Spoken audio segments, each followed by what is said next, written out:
Hello everyone, রোশনাই ধারাবাহিকের আজকের পর্বে দেখতে পাবেন ডক্টর এসে রোশনাইকে চেক আপ করেন আর বলেন ও মনে হয় কোনো স্লিপিং পিলস নিয়েছে, তাই এতটাই ঘুমন্ত অবস্থায় আছে যে চোখ খুলতে পারছে না, কিন্তু এখনও ওর সেন্স আছে। তারপর গুরুজি খুব টেনশনে পড়ে যায়, বলে ওর তো মেডিকেল টেস্টের প্রয়োজন। এদিকে আরণ্যক রোশনাইয়ের কাছে যেতে চাইলে আদিত্য কাপুর বলে, আপনি মিস্টার আরণ্যক তাই না? যতদূর শুনলাম আপনি সুরঙ্গমা ম্যাডামের জামাই, আর উনি আপনার ওয়াইফ গরিমা, তাই তো?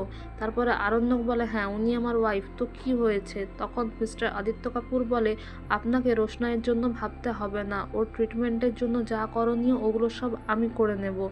আরণ্যক বলে, রোশনাই তো আমার পরিচিত, আমি এইসব দায়িত্বগুলো পালন করতে পারি। যদিও আদিত্য কাপুর বলে যে সামনেই আমার পরিচিত হসপিটাল আছে, ওখানে নিয়ে চলুন, ইমিডিয়েট ওর চেক আপের প্রয়োজন। তারপর সে হসপিটালে নিয়ে যাওয়া হয়। তারপর ডক্টর বলেন, ঠিক আছে আমরা ইমিডিয়েট ওনাকে অ্যাডমিশন নিয়ে নিচ্ছি, সমস্ত টেস্ট করছি, তারপর কি হচ্ছে রিপোর্ট আপনাদেরকে জানাচ্ছি।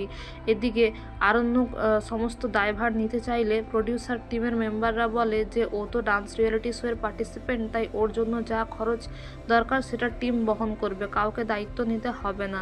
তারপর ডক্টর চলে যায় চেক আপ করতে। আর এদিকে আদিত্য কাপুর আরণ্যককে এক সাইডে ডেকে বলে যে কলকাতায় যখন অ্যাড শ্যুটে গিয়েছিলাম দেখে আপনাকে মনে হয়েছিল রোশনাইয়ের জন্য আপনি খুব পজেসিভ, কিন্তু এখন তো তার উল্টো, আপনি তো বিয়ে করে দিয়েছেন, আপনার ওয়াইফ এখানে পারফর্ম করবে তাই জন্য এসছেন, তাহলে রোশনাইয়ের জন্য আপনাকে আর ভাবতে হবে না, কারণ আপনি গাছেরটাও খাবেন তলারটাও কুড়োবেন, সেটা হতে পারে না।